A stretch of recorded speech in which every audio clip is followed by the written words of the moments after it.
got convinced that they were going to sell their story to the world, yes or no?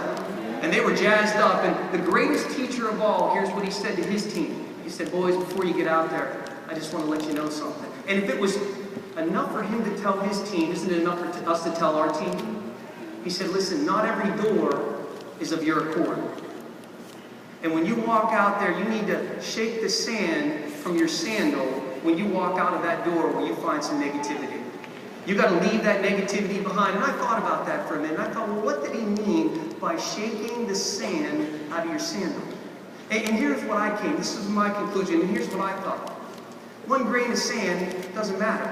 One no, one don't do that, that's not going to work, your marketing plan isn't good, that product's no good, they've been around 20 years, good luck, the top you could have get in at the beginning. See, that's the negativity, that's the little sand, yes or no? And if that sand rubs on your heel long enough, will it not cause a blister? And will that blister not become infected one day? And if that blister became infected, can we agree it'll go through your foot and eventually it'll go to your leg and eventually you'll die from that little negativity or that little grain of sand.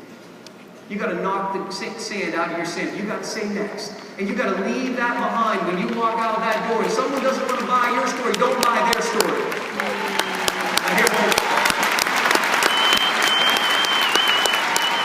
Now, we saw George Alec here today, and how many of us love George? George, you trumped Trump.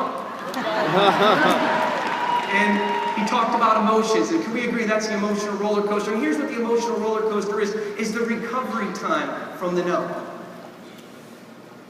See, we're all going to get no's, and it's going to affect every one of us. It affects every single one of us. And I've seen people never recover from their first no, yes or no?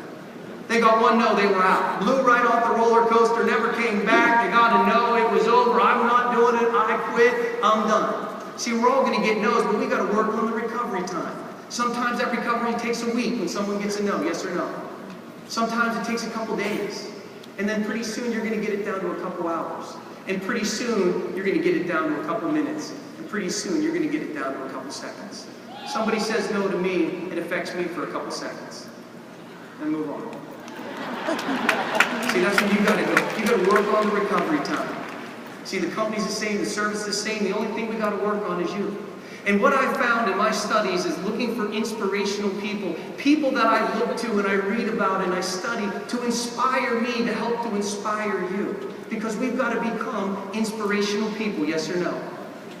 And I found a gentleman, his name was Glenn Cunningham.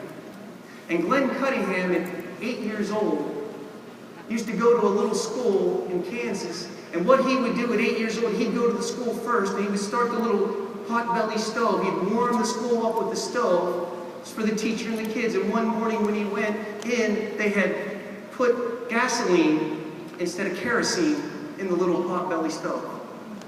And the school caught on fire, and the teacher and the students came, and there was Glenn, almost dead. And they drug his little 8-year-old lifeless body out, and they rushed him to the hospital.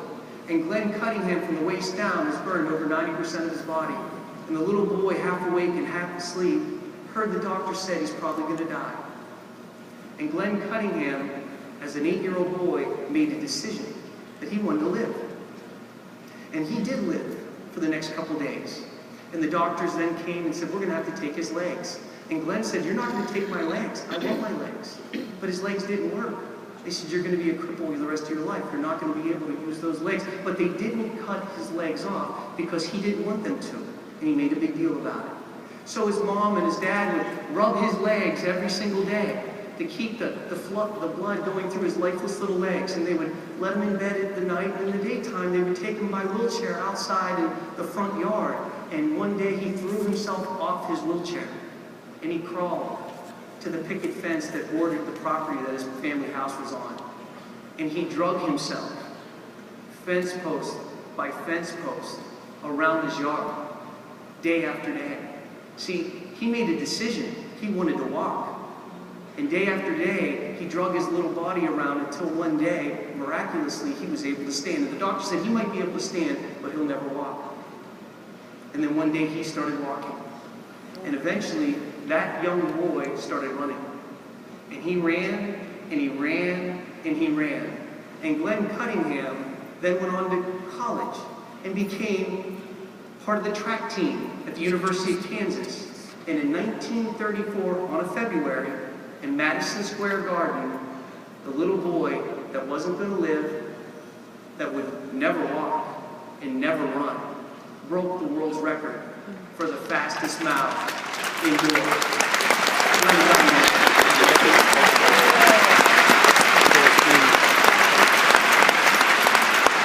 That inspired me because I think about what we do. Fence post, defense post, defense post, defense post, person after person after person after person that we talk to find our superstar, to find our regional vice president, to find our senior vice president, to find the people that are going to go out and do something special alongside of ourselves. But here's what I'll share with you. You've got to make a decision. It starts with you. You've got to sit here today and you need to say, I'm making a decision. And I'm going to the top. And I'm going to plant my flag. And I'm going to do my meeting. And I'm going to call the people I'm afraid to call. And I'm going to sell out to what I'm doing here today. I'm going to be all about what I'm doing here today. See, we look for those type of people that are willing to sell out and go all the way. And do you realize if we in this stadium help this company go to $2 billion a year, do you realize how many multi-millionaires are going to be in this stadium? Do you know how many families are going to be changed? Do you know how many people are going to be making hundreds of thousands of dollars a year? And other people that are going to be making tens of thousands of dollars a year? And people are going to be making thousands of dollars a year? And we're going to make a difference as a group, but we've got to plant our flag, and we've got to do it first, yes or no? See, that's what this whole weekend's about, is about making a decision. And if you made a decision to plant your flag here today, I want you to take a stand for your family. Stand up for your family right now. Stand up for your community right now. And I want you to let these founders know. I want you to let these founders know